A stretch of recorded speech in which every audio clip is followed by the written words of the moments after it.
I'd say when kids who weren't alive when it opened started coming up to me saying how much they loved the movie, and I saw that kind of ironically for a time travel movie, it had timelessness. It just it existed apart from its period. It resonated with younger audiences, and that's just I just went, wow, this is gonna be around for a long time.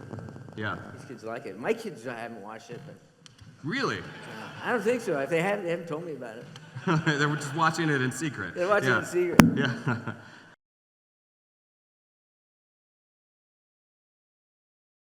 That question kind of goes with what she was just saying that and I noticed it today. It really filled me up with a warm feeling that here all you guys are. Half of you are dressed as other people and other characters in crazy costumes and stuff, but you're the most genuine, real people that I've ever met. I mean, I met one after another, and I just thought these are people with their heart on their sleeves and love what they love and love being together and love doing the things that they enjoy. And that's a nerd. That's what Marty is. I mean, So Marty's a nerd, guys. One of us. One of us.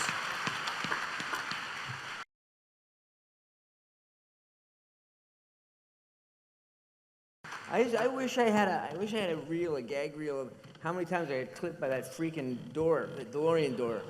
I just have to take after take it, but you don't whack. Yeah. And I do it again, and then I get inside it, and then they had all the flux capacitor and all that stuff there.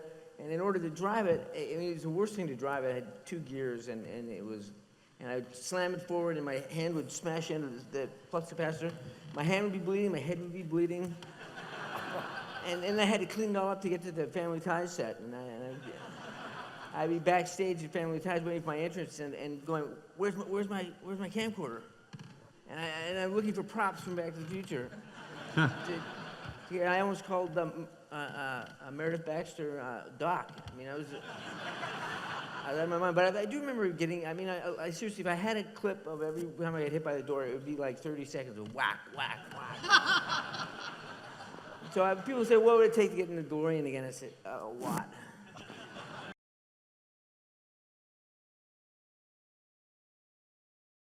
Well, Marty would have been, without a mentor, the Doc is his mentor, and a way to channel his energy into curiosity about things, and exploration and discovery, and seeing that everything isn't as it appears to be. Like this piece of junk can be part of this piece of junk, which can open a can of dog food. This piece of knob can do up to 11 and blow the thing. I mean, just the fact that all things are possible.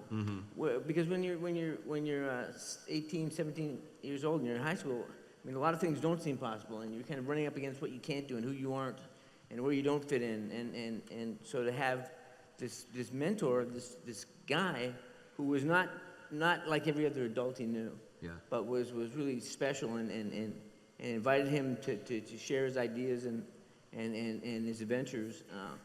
I mean, it really, I mean, I'm sure it resonated with people that age that were looking for people to accept them as they were and to include them in their plans. Yeah.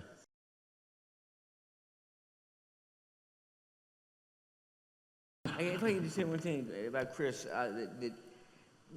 you're all fantasy and science fiction film fans.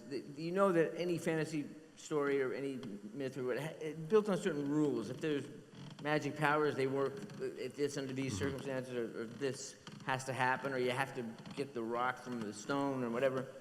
So there's a lot of exposition, a lot of piping. You gotta explain that to the audience, and sometimes it's really tedious and hard to do.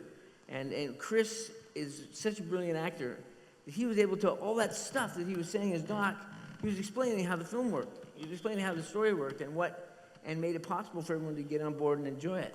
It's like he said, excuse me for the crudeness of this model, and it was that amazing model of the clock tower. It's the same thing with he's kind of crazy and rambling, but it all is brilliant, and he just, I've never seen an actor be able to do that in my life. I've never seen an actor as good with exposition and making it entertaining and fascinating and fun to watch. I mean, he's a genius.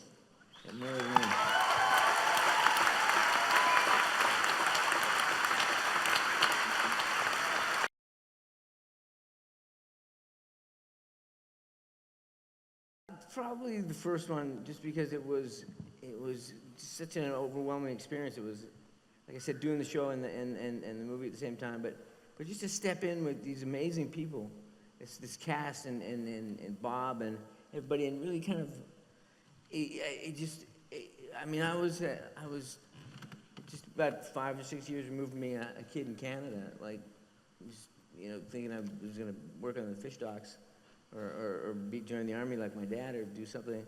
And then all of a sudden I'm on a set with Steven Spielberg and Bob Zemeckis and these amazing actors doing this amazing story. And it just was one of those things where you wanted to pinch yourself, but you didn't want to wake up. Yeah.